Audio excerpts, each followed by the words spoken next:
നമസ്കാരം. നമ്മളുടെ ഇന്നത്തെ വിഷയം പോസ്റ്റ്പാർട്ടം ഡിപ്രഷൻ ആണ്.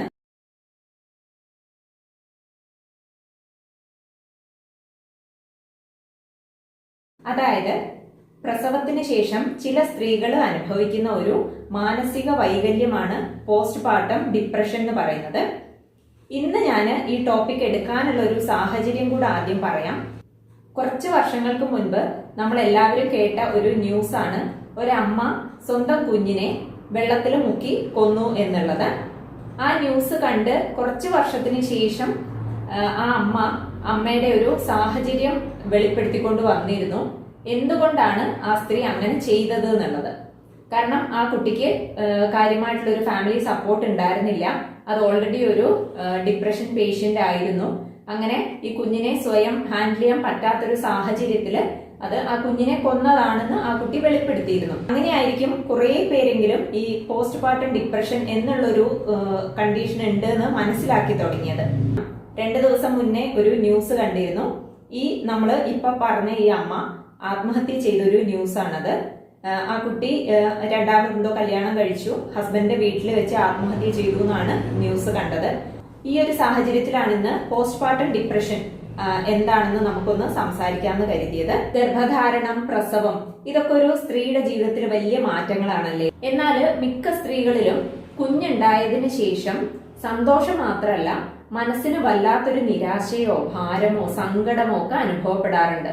ചില അമ്മമാരിൽ ഇത് താൽക്കാലികമായിരിക്കും.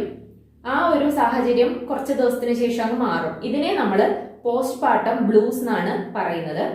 എന്നാൽ മറ്റ് ചില അമ്മമാരില് ഇത് ദീർഘകാലം നീണ്ടു നിൽക്കുകയും അവനവന്റെ തന്നെ ദിനചര്യയെ ബാധിക്കുന്ന രീതിയിലേക്ക് ഉള്ള ഒരു ഡിപ്രഷനായിട്ട് മാറുകയും ചെയ്യും.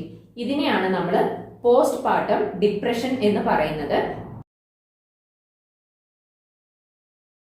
ഹോർമോൺ മാറ്റങ്ങള്, ശാരീരികമായിട്ടുള്ള ക്ഷീണം, ഉറക്കക്കുറവ്, ആത്മവിശ്വാസമില്ലായ്മ, തന്നെയും കൊണ്ട് ഇത് എല്ലാം കൂടെ മാനേജ് ചെയ്ത് കൊണ്ടുപോകാൻ പറ്റില്ല എന്നുള്ളൊരു നെഗറ്റീവായിട്ടുള്ള ഒരു ചിന്ത, കുടുംബത്തിൽ നിന്നും സമൂഹത്തിൽ നിന്നുള്ള ഒരു പിന്തുണയുടെ അഭാവം.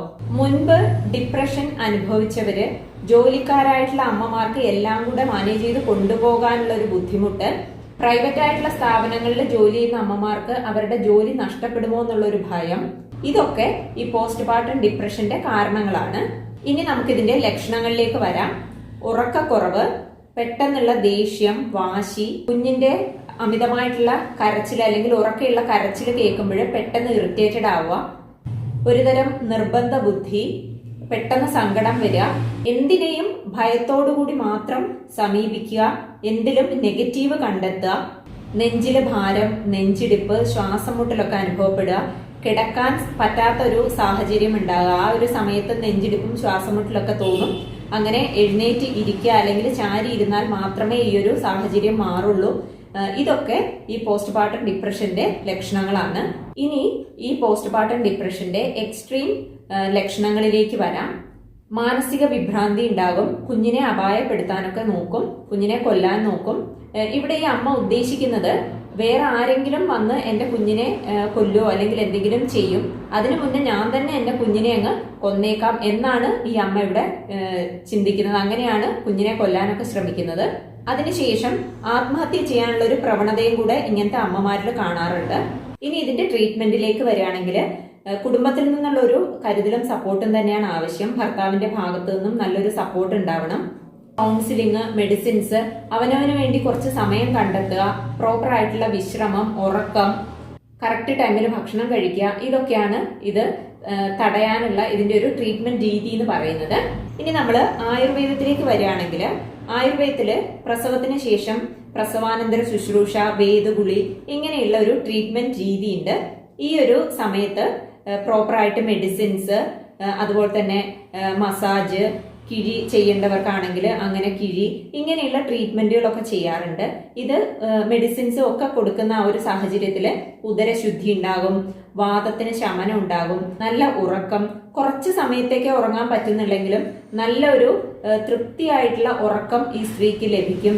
മാനസികമായിട്ടുള്ള ഒരു ഉന്മേഷം, നല്ല ഉത്സാഹമൊക്കെ ഉണ്ടാവുക, ഇതൊക്കെ ഈ തരത്തിലുള്ള പ്രസവ ശുശ്രൂഷ, വേദഗുളിയൊക്കെ ചെയ്യുന്നത് മൂലം ലഭിക്കുന്നതാണ്. ഇത് കൂടാതെ നമ്മൾ സ്മൃതി മെഡിറ്റേഷൻ ചെയ്യാറുണ്ട് പേഷ്യന്റിന്. ഏത് സാഹചര്യത്തിൽ കൂടെയാണ് ഈ അമ്മ കടന്നു പോകുന്നത് എന്ന് മനസ്സിലാക്കി അവരുടെ പ്രശ്നങ്ങൾ മനസ്സിലാക്കി അതിനൊരു സൊല്യൂഷൻ കണ്ടെത്തുകയാണ് നമ്മൾ സ്മൃതി മെഡിറ്റേഷനിൽ കൂടെ ചെയ്യുന്നത്. ഇത് കൂടാതെ നമ്മൾ ചെയ്യുന്ന കാര്യങ്ങൾ യോഗ, ധ്യാനം, ശിരോധാര ഇതൊക്കെയാണ്. ഇതിനു പുറമെ നല്ല പോഷക സമ്പുഷ്ടമായിട്ടുള്ള ആഹാരം ഈ അമ്മയ്ക്ക് കൊടുക്കുക, കറക്റ്റ് സമയത്ത് ആഹാരം കഴിക്കാനും ഉറങ്ങാനും ഒക്കെയുള്ള ഒരു സാഹചര്യം, കുടുംബത്തിലുള്ള മറ്റുള്ളവരുടെ സൈഡിൽ നിന്നും ഒരു നല്ല രീതിയിലുള്ളൊരു സപ്പോർട്ട് കൊടുക്കുക. ഇതൊക്കെയാണ് പോസ്റ്റ്മോർട്ടം ഡിപ്രഷന് വേണ്ടിയിട്ട് നമുക്ക് അത് വരാതിരിക്കാനും കൂടെ വേണ്ടിയിട്ട് ചെയ്യാൻ പറ്റുന്ന കാര്യങ്ങൾ.